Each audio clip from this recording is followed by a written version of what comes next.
Berdasarkan Undang-Undang Dasar Negara Republik Indonesia tahun 1945 dan seterusnya, amar putusan mengadili menolak permohonan pemohon untuk seluruhnya. Keputusan MK saya kira itu kewenangan yudikatif ya, Mahkamah Konstitusi.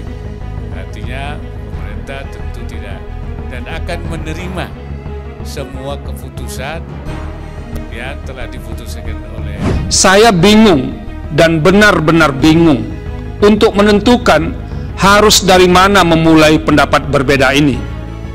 Sebab sejak menapakkan kaki sebagai hakim konstitusi di gedung mahkamah ini pada tanggal 11 April 2017 atau sekitar 6,5 tahun yang lalu, baru kali ini saya mengalami peristiwa aneh yang luar biasa. Satu rangkaian desain besar, ya, grand design, ya, itu ada upaya pelanggengan kekuasaan di sini. Dari mulai narasi besarnya adalah penundaan pemilu, terus kemudian mencoba untuk mengutak-atik konstitusi dengan 3 periode, ya. Kemudian ketika itu ditolak oleh masyarakat, kemudian muncullah skenario berikut, yaitu menggunakan Mahkamah Konstitusi yang kemudian dipelesetkan oleh masyarakat menjadi Mahkamah Keluarga.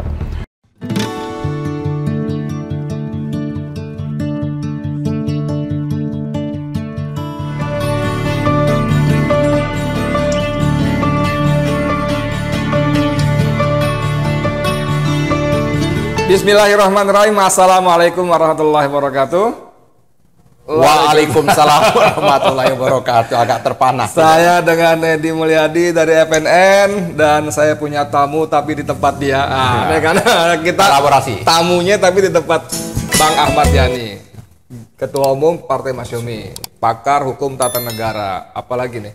Di Ahmad Yani Channel. Ahmad Channel dan Masyumi TV Channel. Jangan lupa ya. Jadi ini kita kolaborasi 3 channel sekaligus. Masih bicara soal prank nasional yang dilakukan oleh hakim-hakim MK ya. Mahkamah Konstitusi. Mahkamah Konstitusi. Karena kita sebut prank sampai siang jam 13, jam 15 bahkan kita masih bereforia ditolak ya. Ya. Saya habis putusan yang 3 itu udah tenang aja, udah senang. Iya, saya sempat bikin podcast malah.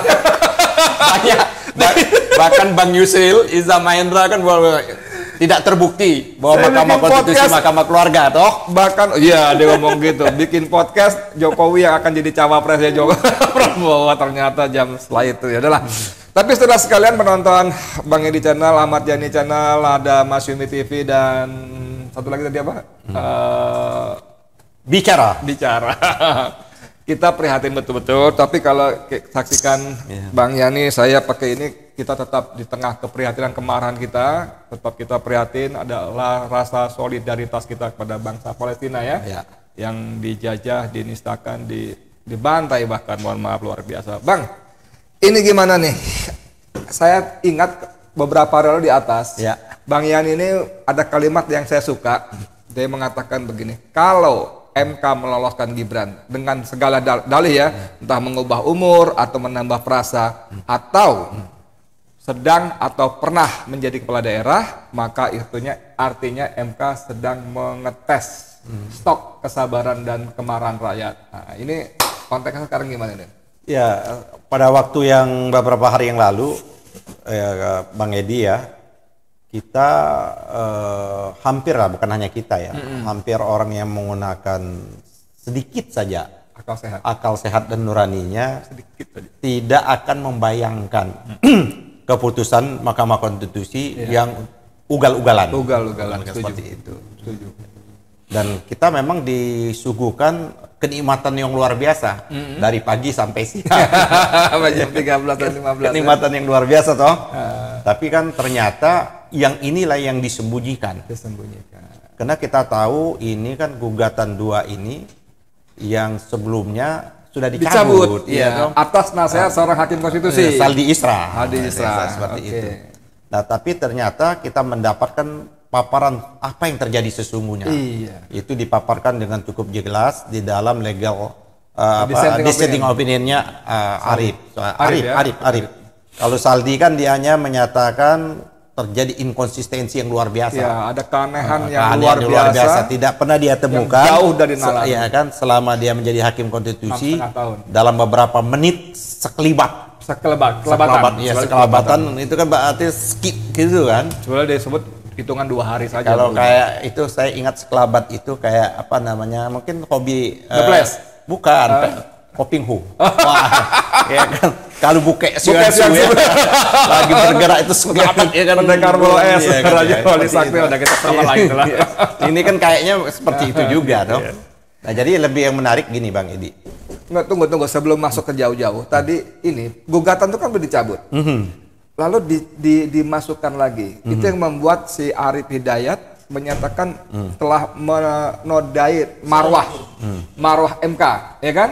Jadi buat main-main, sehingga dia tidak ngomong soal substansinya, tapi ini sudah menjerderai marwah. Oke, lanjut Bang Yani.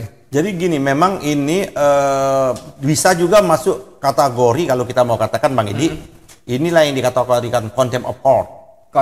Penghinaan terhadap kewibawaan dan harkat dan martabat pengadilan.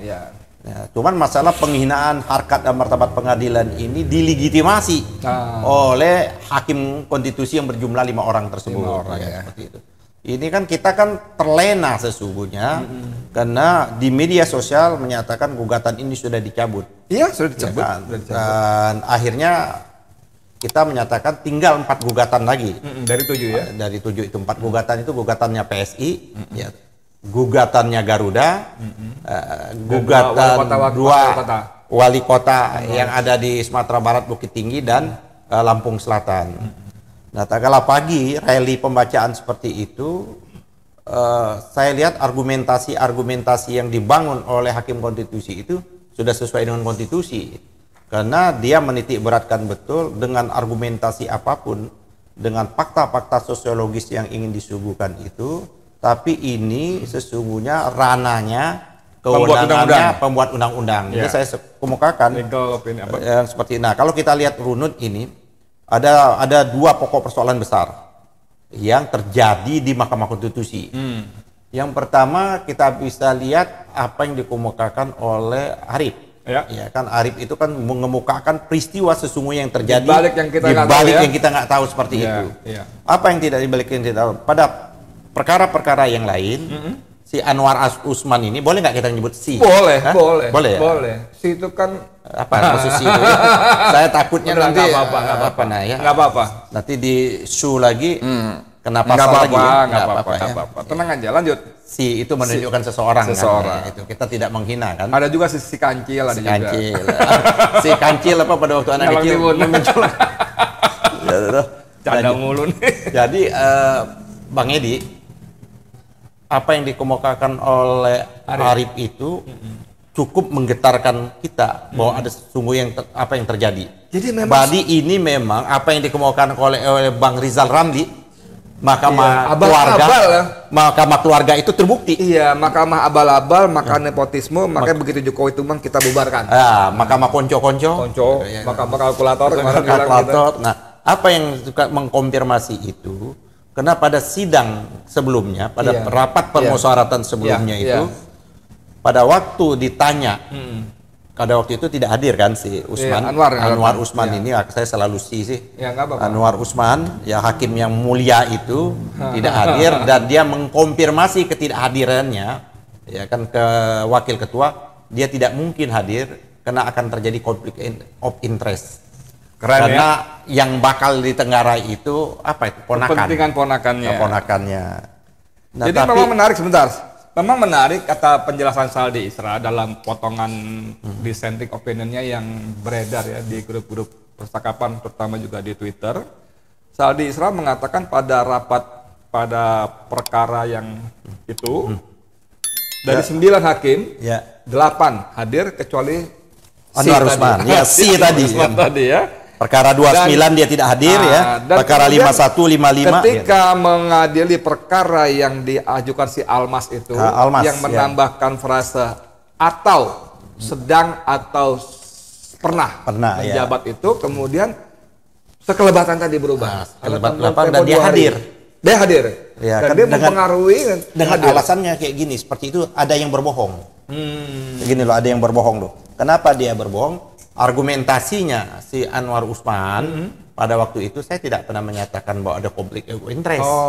Ya, bahwa saya sakit katanya, kurang enak badan. Jadi mungkin setelah dia minum jamu apa dulu yang kuat itu, yang ini Kuku Bima. Kuku Bima, ya kan? Mungkin setelah dia minum Kuku Bima sehat lagi dia Kuku hadir. Bima itu singkatan loh. Ya, apa? Kurang kuat bini marah-marah. Bercanda. Jadi kelihatannya dia sehat pada waktu untuk memeriksa perkara yang adresnya, Ya, ada kalau itu. adresnya langsung ke Ya. Gibran loh. Ya, ya. Adresnya itu yang digugat itu, betul. terus yang si anak mahasiswa atau pelajar itu langsung mengadreskan ke Gibran. Dan memang dalam Jadi dia sehat langsung seperti itu. dalam paparan di penjelasannya kenapa dia mengajukan itu karena dia kagum pada Gibran. Ya itu. Penggemar Gibran, kagum pada Gibran. Dan dia takut bahwa nanti Gibran kalau dengan ada pasal tersebut Gibran tidak bisa mencalonkan. Artinya jelas bahwa kehadiran Anwar Usman dalam rangka itu untuk kepentingannya Gibran tidak bisa dibaca lain kecuali dibaca untuk kepentingannya Gibran. Jadi seperti Yusril terlampau cepat orgasme ya. Ya,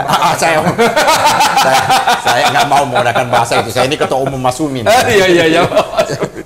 Dengan buru-buru mengatakan tidak terbukti mahkamah Ya. keluarga ya. Itu yang Karena pertama. penjelasan Bang Yani tadi dia hadir untuk kepentingan Keponakannya. Iya. Karena perkara itu kan jelas adres itu. Oke. Itu yang pertama. Yang kedua kalau kita mau itu kan persoalan ya. Ini hiruk pikuk apa yang terjadi. Yang lucunya hakim yang selama ini 8 ya. 7 yang sudah menyatakan ini adalah ranahnya pembuat undang-undang. pembuat undang-undang. Open legal policy ya. Setelah Anwar Usman masuk, kok berubah? Ada apa? Ya kan? Pertanyaan ada apa di balik berubah sekelibat itu? Iya. Kan ada dua kemungkinan. Ada tekanan, ancaman atau hadiah. hadiah. Atau campur. Atau ya. Gua kasih hadiah, kalau nggak mau gua ancam. Kita kan bukan menuduh ya. Iya. Kita kan mengkira-kira ya. Tapi saudara sekalian menarik ketika Rocky Gerung bicara dengan teman saya Hersu Benari, Ya. Rocky dengan sangat pedenya mengatakan bahwa kepergian Jokowi ke Cina pun dalam bagian dari skenario drama. Dia sebut drama itu. Seolah saya nggak tahu Dramaturg, ya. Saya nggak ikut campur. Matamu kalau kata Gus Nur. Sorry, jadi terlalu kasar. Tapi Rocky mengatakan bahwa Anwar menelpon Jokowi menjelang putusan dibacakan. Oh, dia mengkonfirmasi. Mengkonfirmasi. Jadi memang ini drama-drama yang sungguh-sungguh. Mengkonfirmasi ini kira-kira kita imajiner ya. Nah, Kira-kira imajiner dia mengkonfirmasi. Bahkan kalau kita baca, aman ini putusan. Ya, mengkonfirmasi. Kalau kita baca Twitternya si manusia merdeka Said Didu, kepergian Jokowi ke Cina adalah untuk melaporkan kepada kakaknya putusan aman. Jalan mulus seperti Oke. itu. Sekarang kita ada cerita bla bla bla bla bla tadi. Sekarang Ke substansi ya. What next-nya dulu. Iya, deh. saya mau bicara Ada, substansi. masih ada? Masih Oke. ya substansi, Oke, what next substansinya dan apa? substansi ya. Oke.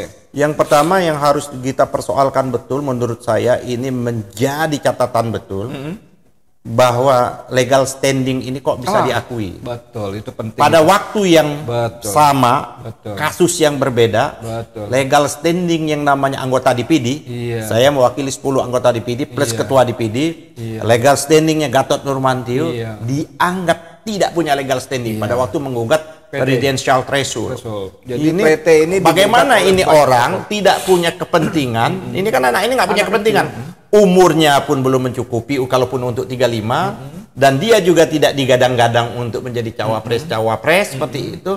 Dia langsung menyebut ini kekagumannya dengan yang namanya Gibran. Artinya atas kuasa, apakah dia diberikan kuasa oleh Gibran untuk menggugat? Ini persoalan legal standingnya menurut saya ini sudah cacat. Tapi secara ini dari awal, cacat soal formal. legal standing ini brutal sekali. Ya, ini Pertama, cacat formal anak ini ini. nggak punya legal standing secara akal warisnya nggak ada. Dia nggak berkepentingan dengan pencalonan. Dia cuma sekedar kagum, anak kecil segala macam. Dan yang kata Arif Hidayat sudah dicabut. Ya. Sudah dicabut itu. Sudah dicabut, diajukan lagi dan terima. Pada sisi yang sama ketika PT 0% itu ada pertama dulu banget Effendi Ghazali. Ada PKS, Sarah Partai, ada Rizal Ramli, Ada Bulan Bintang. Bulan Bintang, Ya. ada Ada Refli partainya Harun. Oma Irama. Ini profesor, doktor, tokoh-tokoh segala macam diabaikan begitu rupa sehingga tidak perlu dibahas karena tidak punya legal standing. Ini anak seperti ini sudah dicabut gugatan, dimasukkan lagi. Ini tunjukkan gini loh, kalau bahasa gua mau gini, gua mau apa loh, gua mau kuasa. Kalau saya kan gini, Mahkamah Konstitusi itu terlepas pungutan suaranya, ada yang menang ini, tapi Mahkamah Konstitusi punya nilai-nilai dalam rangka menjaga etik.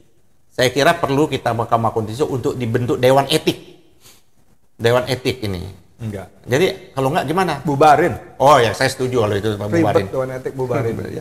Oke, sekarang kita what's next-nya ini ya. What's next ya. Pertama kalau menurut saya balik ke pernyataan Bang Yani di atas beberapa hari lalu. Ini Mahkamah Konstitusi sedang mengetes stok kesabaran dan kemarahan rakyat. Satu. Yang kedua, kemarin saya bicara dengan beberapa alumni ya, ex aktivis 98 dalam sebuah podcast, mereka mengatakan akan menggalang perlawanan rakyat semesta. Ditambah lagi dong. Siapa lagi? Sore harinya mantan pendukung setianya Jokowi yang disebut dengan petisi Juanda. Petisi Juanda. Oh, itu banyak itu. 125 orang. Saya dapat. Ada Gonoan Muhammad. Betul. Ada Tudung Mulia Lubis. Betul. Ada Ikran Nusa. Betul. Terus Denny Siregar masuk juga. Ada Denny Siregar. Usman Hamid yang membacakan kan? Ya. Ada Faisal Basri. Iya, betul. Ada 125 tokoh seperti itu. Betul. Yang menyebut adalah piagam atau deklarasi Juanda. Deklarasi Juanda. Istilah dia deklarasi Juanda. Maklumat Juanda. Reformasi sore. Kembali ke titik nol. Iya. Oke, terus lanjut Bang. Jadi perlawanan ini saya kira sebentar lagi para guru besar juga akan mengeluarkan 215 ya. Oke. Karena kita tidak perlu mempunyakan akal sehat yang besar, yang banyak, cukup kecil aja kita punya, itu pasti kita protes terhadap hal seperti ini.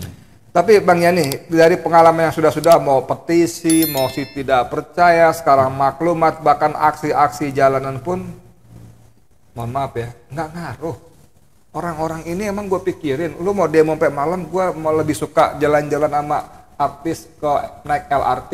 Lu mau ngapain, gue lebih suka bikin konser di IKN.